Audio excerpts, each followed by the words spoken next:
Banyak yang DM karena harga minyak goreng naik tinggi. Saya akhirnya jadi belajar tentang minyak goreng ini. Kenapa naik? Apakah ada mafia di dalamnya? Dan dari apa yang saya dapat, saya coba menjelaskan dengan bahasa yang sangat sederhana.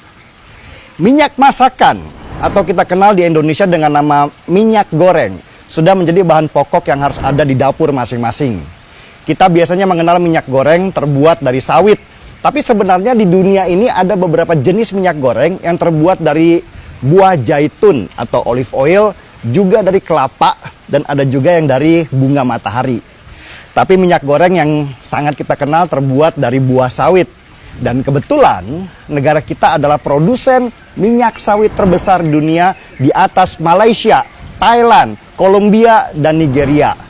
Bahkan kalau digabungkan, minyak sawit produksi Indonesia dan Malaysia menguasai 80% pasokan minyak sawit di dunia.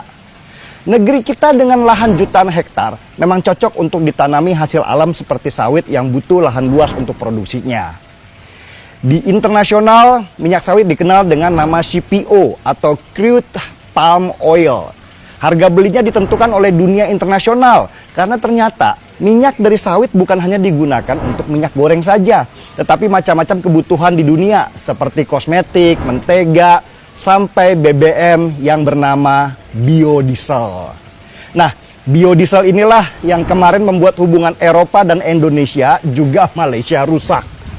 Eropa menuding pohon sawit membuat penebangan hutan gila-gilaan di Indonesia, sehingga mereka memprotes dengan menutup negara mereka dari impor hasil dari sawit.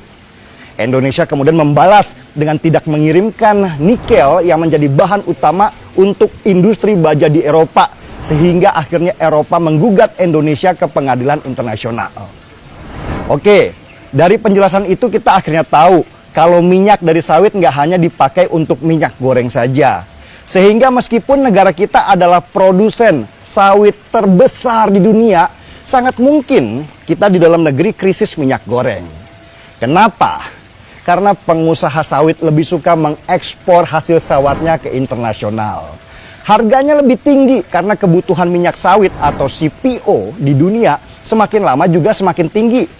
Apalagi ketika di Malaysia, pasca pandemi, banyak pekerja sawit yang tidak bekerja karena kena COVID. Sehingga produksi sawit di Malaysia pun turun. Nah, karena pasokan berkurang, harga minyak sawit di internasional menjadi meningkat. Selain itu, beberapa negara yang biasanya pemasok minyak goreng dengan bahan kanola, seperti Kanada dan Argentina, panen kanolanya terganggu.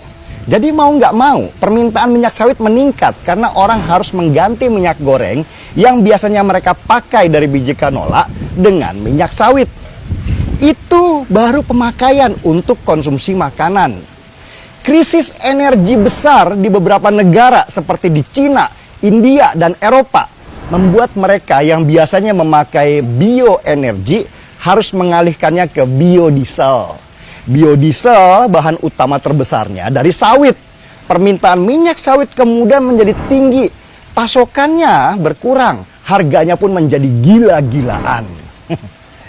Karena permintaan di dunia internasional tinggi dan harganya juga menggiurkan, pengusaha sawit di Indonesia rame-rame ekspor untuk mendapatkan banyak cuan. Dampaknya apa? Pengusaha minyak goreng di dalam negeri nggak kebagian minyak sawit. Nah, karena kurangnya pasokan minyak sawit untuk minyak goreng inilah yang membuat harga minyak goreng kemudian naik tinggi. Apalagi mendekati Natal dan Tahun Baru, di mana konsumsi makanan juga akan tinggi-tingginya. Harga minyak goreng pasti akan naik lagi. Belum lagi ada spekulan yang nahan minyak goreng di gudang dan ingin dapat cuan besar kalau minyak goreng harganya semakin tinggi karena langka. Yang jadi korban ya emak-emak di dapur yang teriak karena uang belanja jadi berkurang sebab minyak goreng harganya semakin mahal. Jadi sebenarnya tingginya harga minyak goreng sekarang bukan karena ada mafianya, tetapi karena permintaan dunia terhadap minyak sawit sedang tinggi-tingginya dan harganya mahal, sehingga pengusaha sawit lebih senang mengekspor hasil sawitnya. Semoga penjelasan sederhana ini bisa bikin kita lebih paham apa sih sebenarnya akar masalahnya.